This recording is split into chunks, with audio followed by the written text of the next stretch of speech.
This movement is an iso glute bridge with sliding overhead press on the floor. So go ahead and cue your client into the glute bridge position first. So trigger up, toes pulled toward the shins.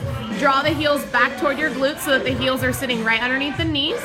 From there, they're gonna go ahead and lift their hips up, squeezing the glutes nice and tight, making sure that the rib cage stays closed down like I'm punching you in the gut. We don't want any extension or arching through the low back here. Then go ahead and set up their upper body field goal position. I like to relate it to a field goal. A lot of people can relate to that. We want to make sure we have 90 degrees at the elbows, 90 degrees at the shoulder. And from there, she's gonna start going into her sliding overhead floor press. Maintain the good foundational position, trigger up, driving through the heels, glute squeeze tight, hips up, rib cage closed down.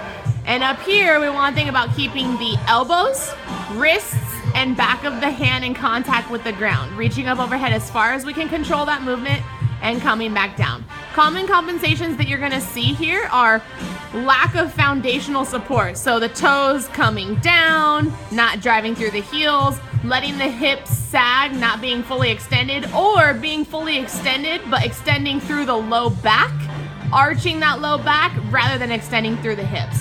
With the upper body, a lot of things we see are, again, losing that contact through the elbow, wrist, and back of the hand, and letting the shoulders shrug up into the ears like we're doing trap raises as we press our hands overhead. We want to think about keeping those shoulders pulled down and back and packed into the socket.